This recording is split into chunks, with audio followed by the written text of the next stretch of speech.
Hi guys, welcome to another one of my videos on this channel.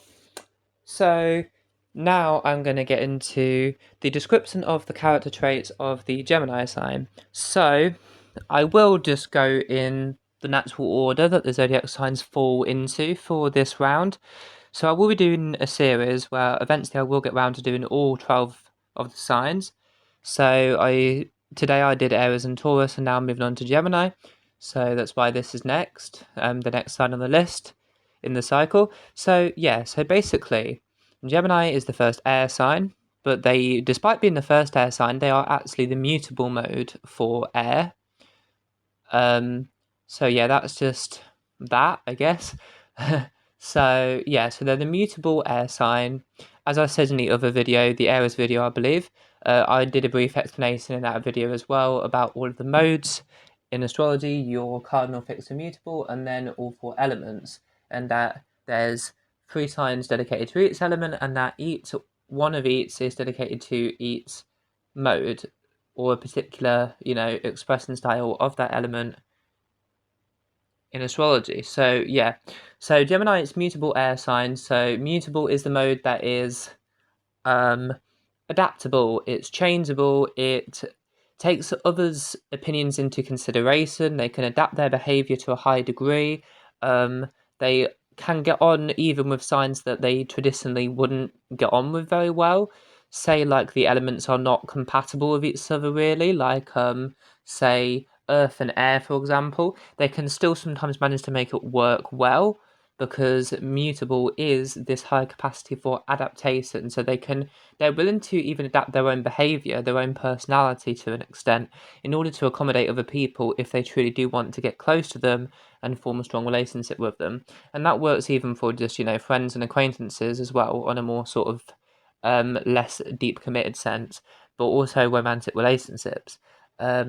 Now, the first thing I can say about Gemini is that because they're the mutable air sign, their character, as a real world example, they kind of are a tornado because they're mutable, therefore, the air is moving in all different directions at the same time.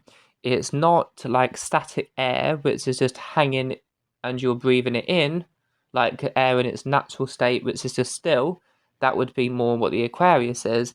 And it isn't the Libra, it says the cardinal air sign, which is more like a hurricane, where it's blowing and coordinating, creating this energy of air, but it's blowing it out in one orderly direction.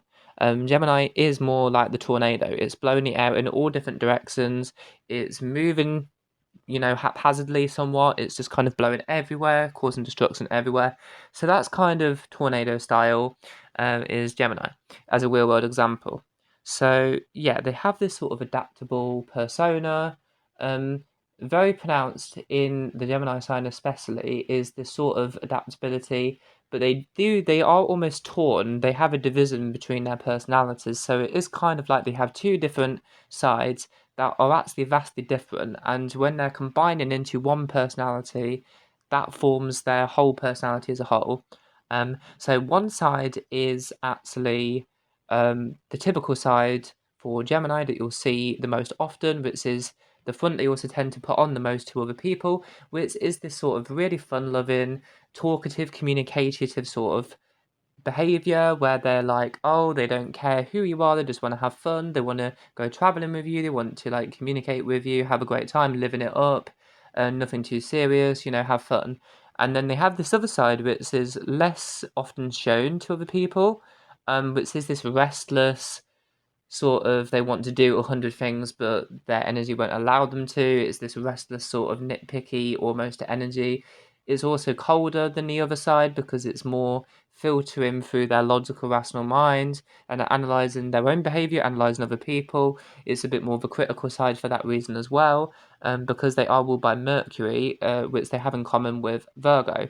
They are the air side of Mercury naturally, but they do still have this Mercury quality, which is the planet which is logic, thought processes. So they are quite emotionally detached. They're more logical, which gives them certain benefits. They don't allow messy emotions to interfere with like their logical decision making abilities. So in business, for one example, that could be quite a good thing, a good quality and trait to have.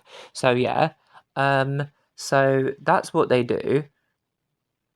But yeah, they're two different sides, and all mutable signs to an extent will have this because they are very open to external influences. They can mold and adapt their behavior accordingly to other people's sort of impressions of them and what they want from them and how they will kind of adapt themselves to do that. They can be very, very social and popular among people, well liked, because they do have this ability to put on. It's not like it's flighty or too fake, it's more sort of that they're just going to put on different sides dependent on which person they're talking to and interacting with at any given moment in time, and it's going to maximize their success rate with getting on with that person really well. Although it does mean it is a lot for them to actually juggle sometimes, but all mutable signs will have this sort of quality to them because they are highly adaptable, all of them. But I think especially pronounced in the Gemini is this sort of dual-sided personality. Pisces actually has it too. They're the two signs in the zodiac which are the most sort of dual personalities, the most pronounced in those two signs. So yeah, um, they are full of ideas, inventive. They are sponges for knowledge, sponges for new ideas. They love to study themselves. They love to be taught because, they like this sort of superficial education about a variety of topics. They are insatiably curious, so they can never fully satisfy their strong hunger to learn new things and their curiosity. So they are always looking for new discoveries. Their mind is stopped all the time with all these little facts and figures, all these little tidbits of information.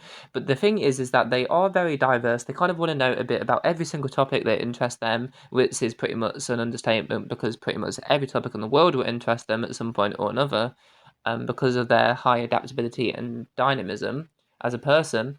But despite this, they don't really have a deep understanding of a lot of things. It's kind of like they deliberately do that too. They don't really want to. It's kind of like they want to know a little bit of every single topic in the world, pretty much, it seems like most of them.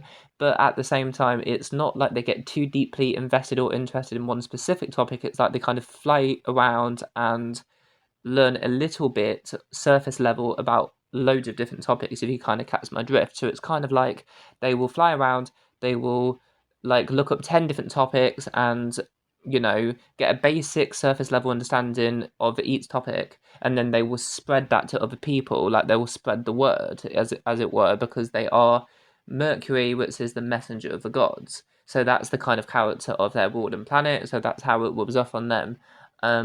They also are more spoken word, and Virgo is more written word, I feel like. Gemini's more spoken word, so they communicate their ideas through spoken word very, very well, very articulately.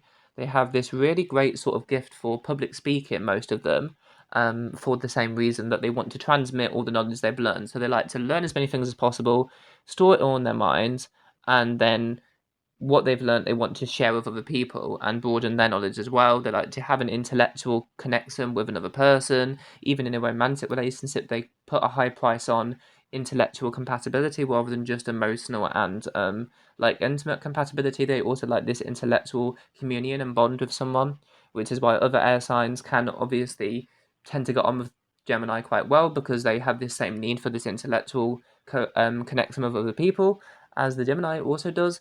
So yeah, um, the nature of air obviously is a soul element in general as well. It's very fast, very fluctuating, changeable. It is quite flighty, and it is pretty superficial. It's the least emotional element, soul element, out of all of them. But that's obviously kind of what you would expect because they're about logic primarily. They're also about knowledge and acquiring, as I say, as many things as possible. So all three of the air signs, to a degree, are going to have the same need within them and this same sort of approach to life where they're going to want to be knowledgeable in a logical sense, and that's how they will approach the world. Um, this does mean that they do kind of struggle with commitment a little bit, all of them, especially the Gemini. Actually, it's most pronounced with them. They like to be a bit free and light with all of their connections, so they tend to be really sociable. All of them want a lot of friends, so it's like they'll have a massive social circle of different people. They're not at all selective, unlike the Taurus that comes before them. They're not at all selective about who they befriend. They kind of befriend everyone. As soon as they see someone, they're going to want to tell them all the knowledge of life that they've got stored in their mind, and then they're going to want to spread it to the other person. And they kind of will, as long as the friendship is based on sort of said interests, they're going to be very, very sort of happy to kind of communicate with everyone. And because of their, as I said before, their high adaptability potential, they also do tend to find some common ground with most people. So even if the personality is drastically different to theirs, they tend to still find at least one thing that they can agree with the other person about and connect with on that. They're also very gifted at using that connection that they both agree with in order to make the friendship stable and make it more like, it carries on. Like, they don't argue because the Gemini will know, okay, this is the one topic that we both agree with and we're both passionate about. Let's talk about this sort of topic and make this the foundation of our friendship to an extent, and then that's going to stop the friendship from ever breaking up. However, they are very freedom loving. They do like new experiences, and because this mutable mode is there, coupled with air as well, they're both kind of a bit superficial. And when they're combined together in mutable air, the end result is that they are a little bit like they want freedom a lot. So they don't like clingy people. Similar actually to their opposite sign of Sagittarius in this way is that they are very freedom loving, both of them actually, and obviously they're totally different in other areas of their chart and well their whole personality because they are opposites. But one thing they do have in common is that they are both these freedom loving signs. They hate being tied down, hate being caged in, even romantically. They have this freedom loving spirit. They can be quite independent too. They like to talk all the time though. So if they don't have friends around them all the time, and they're in isolation, they'll get bored very, very quickly. So they do need that connection, as I say, that logical mind connection with another person. So as soon as they don't really get that, they'll get bored very quickly. There's going to be this sort of, they're going to be lonely quite quickly. And yeah, so that will somewhat limit their freedom, but at the same time, they are also freedom loving and they want their independence. So it's limited slightly by the fact that they do want to be with people a lot, but they are also independent too.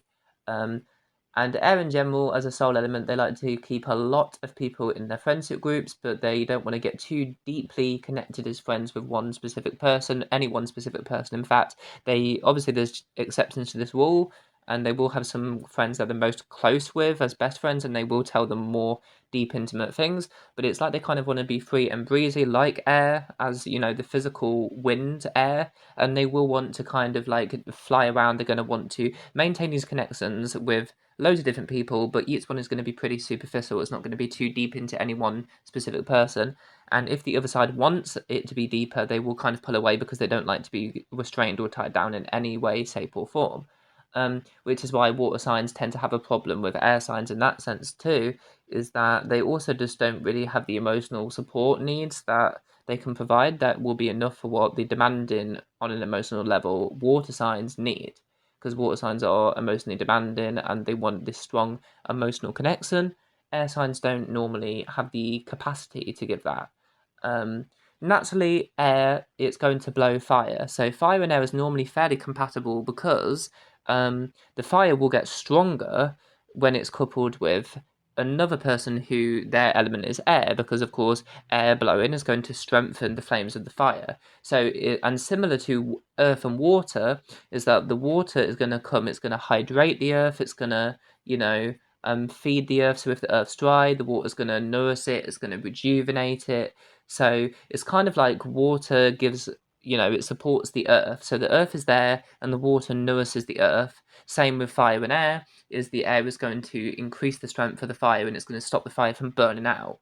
Um, so they have that sort of mutual relationship there between those two elements. It's normally earth and water and then fire and air because the air's going to blow the fire stronger, but then the fire is going to give the passion and the more emotional side the air lacks, and it's going to give this more dedicated, reliable, stronger, passionate side, and they're going to work well together with that combination. Conversely, earth and water, the water is going to hydrate the earth, lighten the earth, soften the earth, and then the earth's going to give the stability and the emotional grounding that water signs need because they're always on like a whirlwind, or because they're water, more accurately, they're always in like this flood of emotion, like this tidal wave, and they need to be grounded and secured, which is what Earth will offer them. So that's how the elements are synergistic and work well with each other. Of course, exceptions to that rule, I defy astrology quite a lot, even with those rules, but that's just a general trend.